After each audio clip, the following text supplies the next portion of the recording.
네, 안녕하세요. DNA 트랙의 네 번째 세션을 소개해 드리겠습니다. 이번 세션은 공정한 세상이 키워드고요. 두 분의 발표자가 발표를 준비하고 있습니다. 첫 번째 발표는 5G 시대의 망 중립성 규제입니다. 그리고 두 번째 발표는 디지털 트랜스포메이션 시대의 동영상 OTT 서비스 경쟁 전략입니다. 먼저 첫 번째 발표로 5G 시대 망 중립성 규제, 부제로는 공정성과 이용자 선택, 충돌인가 조화인가가 되겠고요. 발표해 주실 인카 리서치의 조대근 대표님을 모시겠습니다. 안녕하세요. 조금 전에 소개받은 조대근입니다. 제가 맡은 세션은 5G 시대 망중립성 규제에 관한 내용입니다. 사실 망중립성 규제는 미국에서 시작된 이후로 벌써 20년 가까이 전 세계적으로 논의가 되고 있고, 그것이 이제 우리나라에 들어오면서 또 우리도 많은 관심을 가지고 논의를 해왔습니다. 그리고 인터넷의 기술 발전을 우리가 경험하면서 특히 5G 시대에 와가지고 우리가 고민했던 망중립성 규제하고 혹시 충돌을 되는 부분이 있지 않나, 아니면 조화로운 점을 찾을 수 있지는 않나, 이 부분에 대한 얘기를 좀 해보려고 여러분 앞에 섰습니다. 시간이 많지 않은 관계로 제가 바로 내용을 가겠습니다. 일단 목차는 이렇고요. 일단 들어갈 때 제가 이제 개념하고 이 내용에 대해서 깊이 알지 못하는 분들을 위해서 개념하고 전제를 잠깐 소개드리고, 5G와 망중립성의 이 규제가 어디서 부딪히는지에 대한 얘기를 하나 말씀을 드리고자 합니다. 그리고 이 문제에 대해서 우리도 고민하지만 다른 나라도 역시 고민을 하고 있거든요. 그래서 이제 주로 유럽의 얘기를 잠깐 드리고 미국에 대한 얘기를 잠깐 언급하는 걸로 하겠습니다. 그리고 이제 우리가 지금 이 세션의 중요한 키워드 중에 하나가 공정인데, 그 망중립성이 가지고 있는 가치가 바로 공정하고 통하기 때문에 그 공정과 5G가 가지고 있는 지향점인 차별화하고 꼭 부딪히는 건가, 이 얘기를 좀 말씀드리고 제가 몇 가지 권고사항을 전해드리는 걸로 하겠습니다. 일단 정의부터 보시죠. 망중립성은 정말 이제 안 들어본 분이 없을 만큼 굉장히 널리 알려진 단어이긴 합니다. 그런데 이제 정확히 좀 표현하자면 그 콘텐츠, 인터넷상에서 흘러다니는 콘텐츠의 유형 또는 이용자가 쓰는 단말기, 그 다음에 그 누가 사용하는지하고 상관없이 양측의 엔드 유저, 그러니까 일반 이용자죠. 그리고 반대편에서 컨텐츠를 제공하는 CP 또는 또 다른 일반 이용자 간에 이게 합법적인 컨텐츠면 중간에 전송을 담당하고 있는 ISP가 차별이나 차단을 하지 않고 트래픽을 똑같이 취급한다. 이건 이제 망중립성이라고 합니다. 그러니까 중립을 지켜야 되는 자는 ISP, 그러니까 인터넷 서비스 프로바이더인 거죠. 근데 이제 보통 인터넷이 처음에 생겼을 때 69년에 알파넷 이후로 인터넷을 처음에 만들어냈을 때 공학자들의 개념이 두 가지가 있는데 하나는 단대단 원칙이라고 해서 그 어떤 컨텐츠를 보낼지, 어떤 단말기를 쓸지, 그리고 어떤 유형의 패킷을 보낼지 의사결정을 엔드 유저들이 한다는 겁니다. 그리고 또 하나의 이제 원리 중에 하나는 패킷을 이제 잘라서 보내는 게 인터넷의 원리인데, 그 먼저 보낸 패킷은 먼저 처리하고 나중에 온 것은 나중에 처리한다. 이 두 가지가 이제 인터넷의 일종의 이용 원리입니다. 그러면 이제 여기에 이제 반대되는 행위를 혹시 ISP가 할 수 있지 않을까라고 해서 그걸 하지 않는 것을 망중립성이라고 본 거죠. 그러면 망중립성 규제는 뭔가? 원래 규제라는 건 이제 그 정부가 규제기관이 법률에 근거해서 시장의 활동자들, 시장 참여자들의 행동을 제약하는 걸 규제라고 하면 결국은 누군가에게 행동을 제약하는 건데, 망중립성 규제는 결국 그 ISP, 네트워크를 가지고 있고 운용하는 ISP를 일정한 행동을 하지 말라라고 규제한다라고 이해하시면 될 것 같습니다. 뭘 하지 말라고 하냐면 망에 대해서 개입해서 아까 말씀드렸던 단대단 원칙, 그러니까 이용자가 선택하는 거에 대해서 방해하지 말고 선입선출, 즉 트래픽을 원래 앞서갔던 거를 뒤에 보내거나 뭐 나중에 온 것을 먼저 보내거나 이런 식으로 트래픽을 관리하는 행위를 하지 마라 라고 하는 게 망중립성 규제입니다. 그러면 망중립성 규제가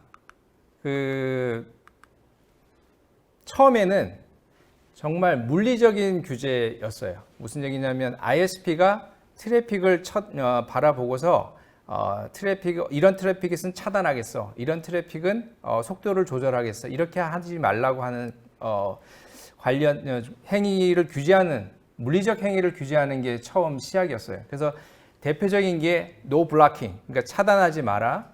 no throttling, 그러니까 속도를 조절하지 마라. 그 다음에 no paid prioritization이라고 그래서 원래는 앞서갔던 건데 또는 그 뒤에 오는 트래픽 내지는 양이 많은 트래픽을 먼저 처리해주고 다른 트래픽을 늦게 보내는 행위, 이런 것을 하되 웃돈을 받는 행위를 하지 마라라고 한 거예요. 그러니까 하지 말라고 한 거는 세 가지고요. 강력하게 하라고 한 건 투명성입니다. 그러니까 ISP가 트래픽 관리를 하는지 안 하는지에 대한 그 행위가 약관이든 홈페이지든 어딘가에 미리미리 이용자들한테 알려서 투명하게 관리하라라고 하는 거죠. 근데 이제 대부분의 국가에서 규제의 영역으로 보지 않는 부분이 뭐냐면 이름하여 Specialized Service라고 하는 건데, 이건 뭐냐면 TCP/IP라는 프로토콜을 쓰는 거는 동일한데 소위 인터넷이 아니라고 보는 거죠. 인터넷이 아니란 얘기는 앞서 얘기했던 단대단 원칙하고 그 선입선출, 그러니까 베스트 에포트라고 하는 먼저 보낸 걸 먼저 처리하는 일반적인 현상과 달리 품질을 보장하는, 트래픽을 관리하는 관리자가 품질을 보장하는 서비스를 스페셜라이즈 서비스라고 하는데, 그 부분은 망중립성 규제 대상에서 보통은 뺍니다. 근데 여기까지가 보통은 이제 초기였고요. 나중에는 이제 이게 좀 확대돼서 경제적인 ISP 경제적 차별 행위도 이제 그 규제 범위를 확대해 나가는 게 일반적인 흐름이었습니다. 그런데 이제 그러면 이제 5G를 좀 말씀을 좀 드리고 싶은데, 5G는 처음에 등장하게 된 그러니까 5G의 기술을 개발하게 된 사람들의 대부분의 생각은 뭐였냐면 차별화, 다양화, 효율화입니다. 예를 들면 차별화는 이제 고객이 원하는 대로 품질을 맞춰주겠다, 원하는 대로 맞춰줄 수 있을 것 같다라고 하는 거, 그렇게 할 수 있는 기술을 개발하겠다는 거고, 다양화는 이제 여러 산업에 필요로 하는 수준에 맞게 여러 서비스를 얼마든지 개발해 줄 수 있다는 뜻이고, 효율화는 말 그대로 코스트 리덕션, 네트워크를 구축하는 데 있어서 비용을 절감해 주는 기술을 품고 있는 게 5G입니다. 지금 여기 슬라이드에서 보듯이 5G를 소개할 때 보통 이 세 가지를 얘기를 하는데, eMBB, MMTC, URLLC라고 이제 줄여서 쓰는데, 쉽게 얘기하면 속도를 빠르게 하는 게 한 축이고요. 그게 이제 eMBB입니다. 기존보다 훨씬 빠른 속도를 제공하는 거. 그다음에 eMTC는 많은 단말기를, 지금보다 생각하는 많은 단말기를 수용할 수 있는 거. 마지막으로 LLC는 그 신뢰도를 높은 거, 지연을 굉장히 낮추는 거죠. 리얼타임으로 전송할 수 있는 기술을 보내죠. 오른쪽에 있는 그림을 보시면 이 5G가 가지고 있는 가장 큰 특징은 네트워크를, 그전에는 물리적인 네트워크를 하나하나 깔아야 되는데, 이걸 소프트웨어적으로 네트워크를 논리적으로 눈에 보이진 않지만 쪼개서 여러 가지 네트워크가 존재할 수 있도록 가상화를 할 수 있는 기술이 있는 게 5G의 특징입니다. 그러니까 사업자는 네트워크를 물리적인 하나를 깔았지만 논리적으로는 여러 개의 네트워크가 존재할 수 있는 게 5G의 특성입니다. 그래서 5G가 보통 이용될 수 있는 게 단순한 전송이 아니라 각 산업별에, 그걸 버티컬이라고 하잖아요. 각 산업에 녹아 들어가서 그 산업들이 원하는 품질의 서비스를 제공할 수 있도록 하는 인프라로서의 기능을 기대하는 것이 그 5G 기술의 특성입니다. 스마트 팩토리도 그렇고 모빌리티도 그렇고 다 거기서 연유하고 있습니다. 제가 이제 말씀드리고 싶은 것은 이 세션이 공정이라는 부분하고 공정이라는 키워드를 가지고 있는 걸로 아는데요. 공정이라는 게 지향해야 될 가치지만 이제 공정의 개념을 조금 설명하고 싶은 게, 공정이라는 개념 속에 우리는 이제 기회의 평등과 결과의 평등을 구분해 볼 수 있을 겁니다. 기회의 평등은 출발점이 같은 거고, 결과의 평등은 도착점이 이제 같은 거죠. 그 다음에 공평성이라고 하면 수평적 공평이 있을 거고 수직적 공평이 있을 겁니다. 수평적인 것은 예를 들면 요금이 같으면 품질도 같을 거다. 그다음에 수직적으로 보자면 품질의 차이가 있으면 가격도 다를 수 있다. 이렇게 좀 보겠고요. 그 다음에 이 공정이라는 말하고 이제 보통 상대편에 있는 게 이제 차별화의 표현이 이제 좀 소개를 시켜드리고 싶은데 5G가 지향하는 게 차별화라고 했습니다. 그 차별화의 핵심은 뭐냐면 이용자가 선택할 수 있는 상품의 영역이 다양해서 이용자가 여러 가지 자기 수요에 맞는 상품을 고를 수 있어야 된다는 겁니다. 근데 그걸 맞춰주려면 차별화가 가능해야죠. 그러니까 하나의 상품만 제공되는 것이 아니라 그게 공평성의 개념이라고 한다면 차별화는 여러 개의 상품을 두고 고객이 자기에 맞는 상품을 고를 수 있도록 한다는 거죠.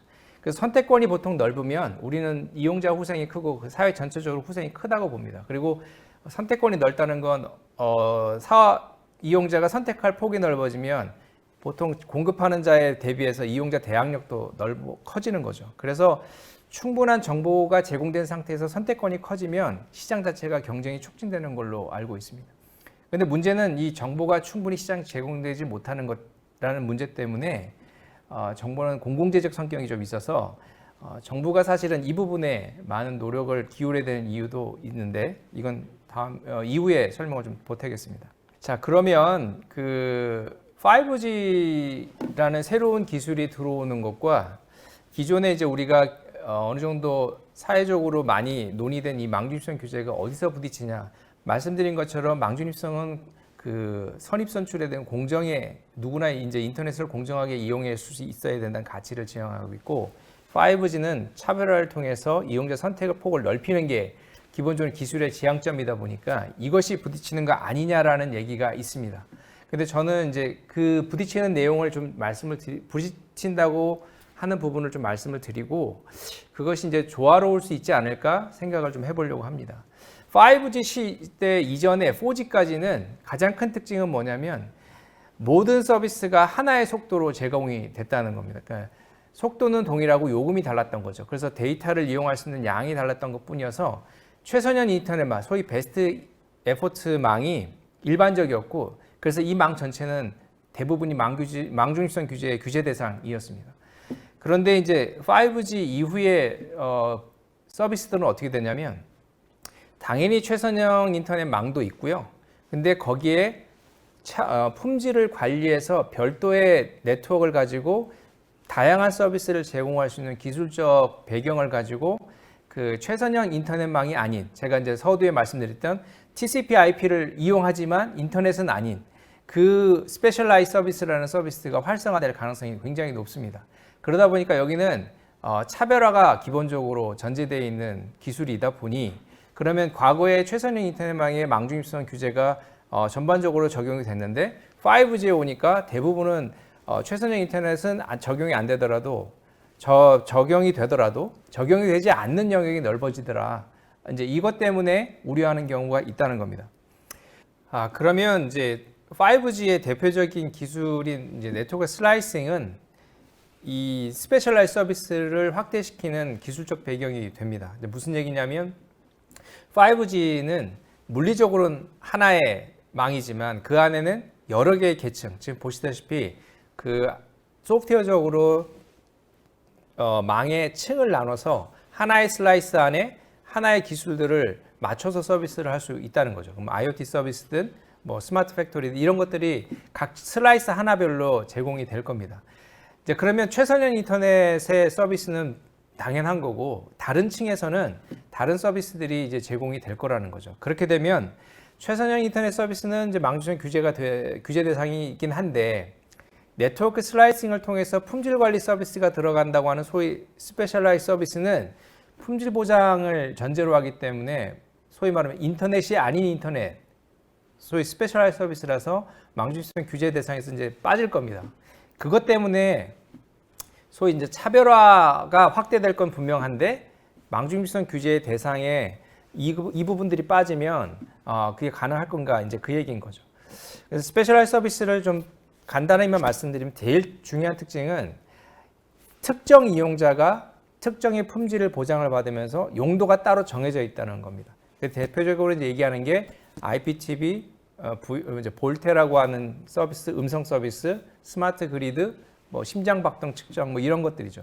그러니까 굉장히 품질이 보장되어야 서비스 제공이 원활하다고 보는 서비스들이 그런 겁니다. 자, 그래서 이 스페셜라이즈 서비스가 5G에서 확산이 되니까 우려하는 게 뭐냐면 그럼 이거 망중립성 규제를 피하기 위해서 사업 ISP들이 스페셜라이즈 서비스만 집중하고 베스트 에퍼트 서비스는 투자하지 않지 않겠느냐라는 거죠. 이것 때문에 이제 다른 나라들은 고민을 다른 나라들도 했는데 주로 유럽이 비교적 많은 고민을 했고 제도적으로 최근에까지 고민한 결과를 내놓고 있습니다. 2015년에 망중립성 규제가 이루어졌고요. 그 망중립성 규제가 이루어진 이후에 그 베렉이라는 기관에서는 그 해설서 가이드라인을 만들었는데 최근에 2016년에 만들었던 가이드라인을 2020년에 이제 개정을 해서 발표를 했는데 그 목적은 뭐냐면 5G와 기존에 만들었던 망중립성 규제가 양립 가능할까? 이제 그 문제에 대한 검토를 했는데 결론적으로 보면 양립 가능하다고 보았고 거기에 따라 이제 그 조항별로 설명을 했는데 이것들은 제가 이제 시간상 다 설명할 수는 없지만 품질의 최적화가 필요한 경우는 스페셜 서비스 제공 가능하다. 그리고 그 품질의 결정은 결국 제공하는 컨텐츠 사업자 내지는 애플리케이션을 제공하는 사업자가 하고 이에 대해서는 해당 규제기관이 품질이 필요한 건지는 검증할 수 있고 자료 제공 요구할 수 있다. 그리고 사후적으로 문제가 되면 조사할 수 있다. 그리고 스페셜 서비스가 일반적인 베스트 에포트 서비스의 대체적으로는 쓰지 못하고 그 다음에 특히 베스트 에포트의 용량을 특히 품질을 충분히 제공할 만큼의 용량이 확보된 상태에선 제공되어야 되고 대체적으로는 쓸 수 없다. 그리고 만약에 이용자가 자기의 베스트 에포트 서비스가 손상된 걸 알고서도 스페셜 서비스 쓰는 것은 문제되지 않는다. 그러나 전반적인 품질 손상이 되는 경우는 허용되지 않는다. 미국은 아예 망중립성 규제 자체가 2017년 말에 없어졌기 때문에 이 논의 자체가 의미가 없는데 다만 미국은 망중립성 규제가 정권에 따라서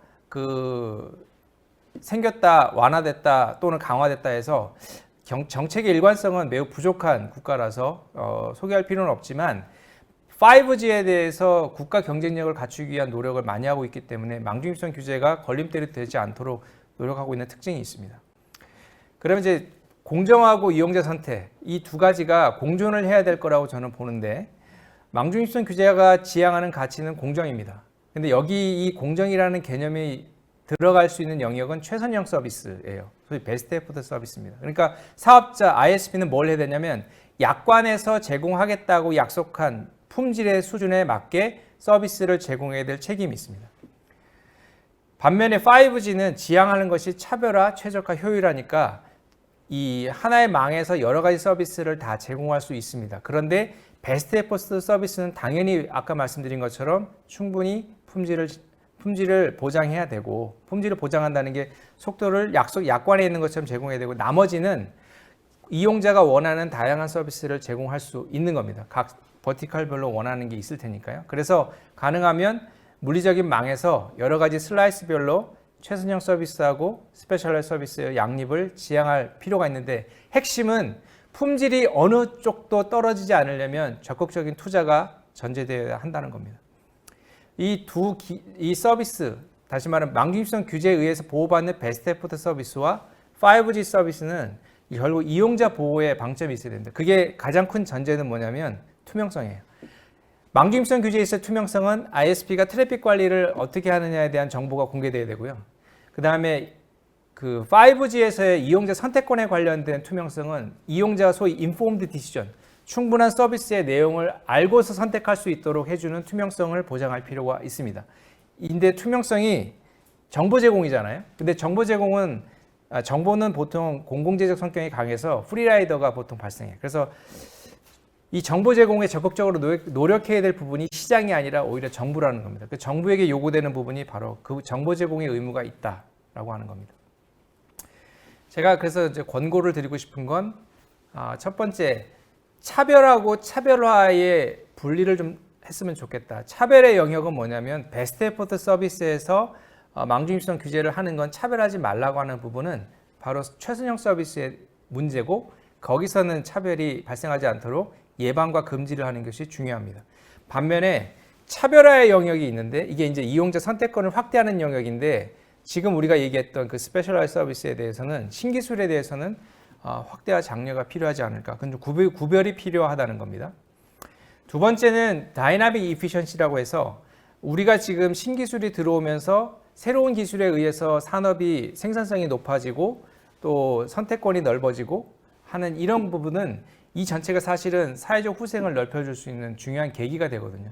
그러니까 차별화를 사회적 편익을 극대화하는 방향으로 활용할 필요가 있고 이를 위해서는 결국 ISP들의 적극적인 투자가 필요합니다. 왜냐하면 베스트 에포트 서비스도 보장하고 신기술에 해당하는 서비스도 보장하기 위해서 그렇습니다.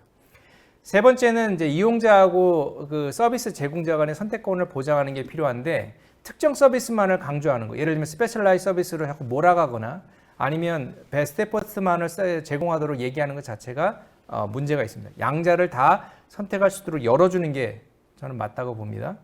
그 다음에 말씀드린 것은 투명성 강화는 당연히 이용자가 선택할 수 있도록 하고 그 다음에 ISP 행위를 충분히 이용자들이 알 수 있도록 제공해 주는 게 노력이 필요합니다. 마지막으로 5G의 가장 큰 특징은 ISP도 플랫폼으로서 활동할 수 있다는 겁니다. 네트워크를 소프트웨어적으로 조작해서 새로운 상품들을 만들고 혁신의 주체가 될 수 있다는 특징이 있습니다. 그래서 ISP하고 CP 간의 협력과 경쟁이 함께 이루어지는 컴피티션이 이루어졌으면 좋겠다고 생각됩니다. 여기까지가 제가 전달하고 싶었던 내용이고요. 결론적으로 보면 망중입성 규제가 5G와 충돌하는 게 아니라 영역이 다른 거고 또 하나는 이 두 가지가 다 이용자들에게 보장이 되려면 투명성하고 적극적인 투자가 보장이 되면 바람직하지 않겠나라고 생각이 듭니다. 내용이 좀 많아서 조금 좀 빨리 설명한 부분도 있긴 하지만 내용을 좀 잘 살펴보시면 다른 나라 규제, 그 다음에 우리나라의 지금 진행 상황을 고려하면 좀 전향적이지 않나라는 개인적인 생각도 갖고 있습니다. 그래서 우리나라 정부도 지금 아마 이 5G와 망중입성 규제의 조화를 위해서 노력하고 있는 걸로 아는데 결국은 정부로서 해야 될 일은 투자를 독려하고 투명성을 보장할 수 있도록 하고 그다음에 사회적 합의를 이끌어내는 게 중요한 책임이지 않을까 생각됩니다. 이상입니다. 감사합니다. 네, 안녕하십니까. 2021 ICT 산업전망 컨퍼런스 이틀째 DNA 트랙의 네 번째 세션인 공정한 세상의 좌장을 맡은 정보통신정책연구원의 정용찬입니다. 인카리서치의 조대근 대표님 발표 잘 들었습니다. 네.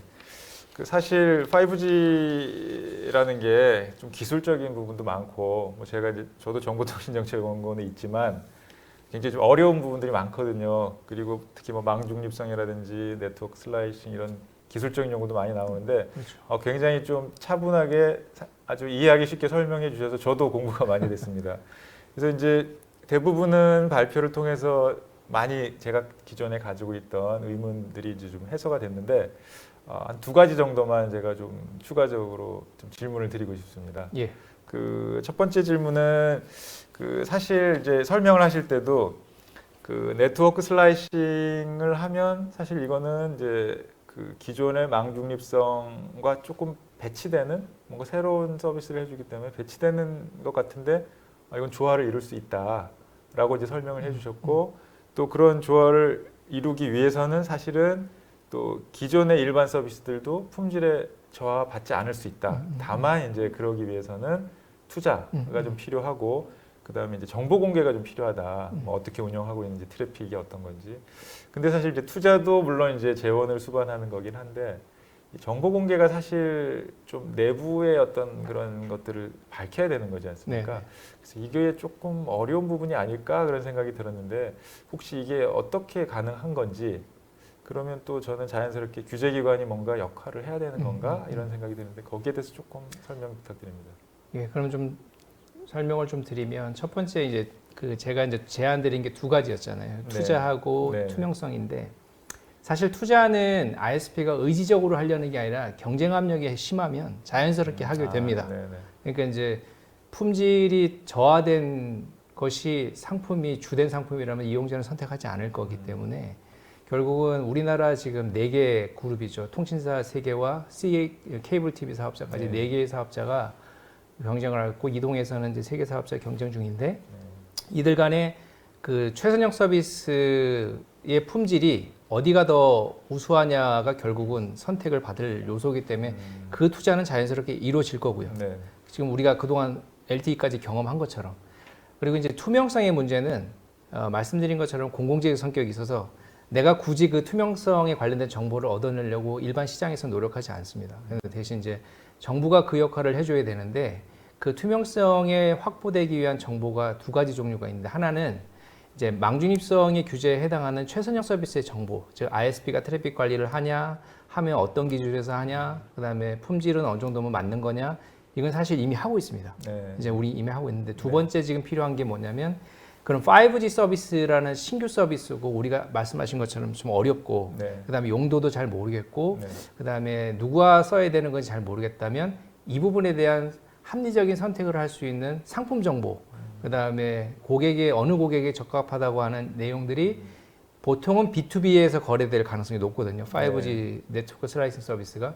그럼 그 B2B 서비스에 해당하는 정보를 기업들이 충분히 인식하고 자기의 서비스화 시키려면 그 상품에 대한 서비스, 그래서 그 기업들이 인포엄드 디시전 할 수 있는 정보를 제공해야 될 거기 때문에 이것도 결국은 자사 상품에 대한 홍보가 필요한 부분이어서 경쟁적으로 알려줄 거고요. 만약에 그게 부족하다면 정부가 그걸 가능하면 공개하도록 하고 네. 품질에 대한 정보는 당연히 현재도 이미 알려주고 있거든요. 그것들을 좀 더 적극적으로 알려줬으면 좋겠지 않을까 싶습니다. 예. 그 말씀을 듣다 보니까 결국은 이제 망에 관련된 이야기지만 결국은 이것도 이제 데이터에 기반한 의사결정을 하기 맞습니다. 위해 어떤 그런 과정이니까 데이터도 또 굉장히 중요한 그런 맞습니다. 시대인가. 네, 그런 맞습니다. 생각이 드네요. 네. 그럼 2번째 질문인데 예. 조금 민감할 수도 있을 것 같습니다만 그 사실 얼마 전에 전기통신사업법 시행령 지금 입법 예고 뭐 이렇게 하고 있는데 그 망 사업자와 네. 뭐 단적으로 얘기하면 컨텐츠 제공 사업자, 뭐 넷플릭스나 구글, 유튜브 같은 네. 사실 이해가 서로 상충되는데 네. 굉장히 이게 공생 관계로 갈 수 있다라는 약간의 그런 비전을 제시해 주셨는데 이게 과연 가능한 걸까요? 그 사실 지금 이 갈등의 근저에는 어찌 보면 ISP는 망을 관리하고 품질을 책임지는 사업자 이게 사실 맞거든요. 네. 근데 이제 문제는 그 품질에 영향을 줄 수 있는 자가 CP이기 때문에 이제 같이 책임을 지라라는 얘기가 나오는데 결국은 이 전제는 뭐냐면 둘 다 이용자를 보호해야 된다는 그 전제가 있거든요. 그게 맞다면 사실은 둘 다 책임을 지는 건 맞는데 책임이라는 게 뭐냐면 전송의 책임은 ISP가 하고 그 다음에 그 전송을 요구하는 측은 거기에 이제 대가를 주든지 아니면 거기에 이제 뭔가 남의 자원을 썼으니까 이제 그 대가를 지불하면서 책임을 요구하는 형식이 맞는 것 같고요. 그 다음에 이제 둘이 협력할 부분도 좀 있는 게 이게 ISP도 5G에서는 플랫폼 사업자화 됩니다. 소프트웨어적으로 네트워크를 관리하기 때문에. 그래서 애플리케이션을 만드는 컨텐츠 사업자가 자신에 맞는 컨텐츠에 합당한 품질을 ISP한테 요구할 수도 있고 둘이 그 5G 네트워크와 솔루션을 합쳐서 하나의 서비스로 그 서비스를 같이 출시할 수도 있거든요. 그래서 비즈니스 모델 자체를 둘이 만들 수도 있고요. 경우에 따라서는 둘이 경쟁할 수도 있습니다. 이제 예를 들면 테슬라가 MVNO가 되듯이 아니면 또 통신 사업자가 플랫폼 사업자가 되듯이 이제 이런 거는 앞으로 펼쳐질 비즈니스는 저희가 예상할 수 없는 대로 흘러가겠지만 분명 경쟁과 협력은 자연스럽게 일어날 거라고 봅니다. 정리하면 4G에서 5G로 가니까 뭐 세대가 바뀌는 만큼 가능한 비즈니스 모델도 많아지고 그렇죠. 협력 또 뭐 경쟁해야 될 요소들도 많아지니까 맞습니다. 슬기롭게 해결하려면 뭐 협력도 필요하지만 공정한 경쟁도 필요하다. 뭐 이렇게 정리하면 될까요? 네, 그러면 장시간 동안 또 발표해 주시고 또 질문에 대해서 좋은 응답을 해 주신 조대근 대표님께 다시 한번 감사드립니다. 감사합니다. 네, 감사합니다.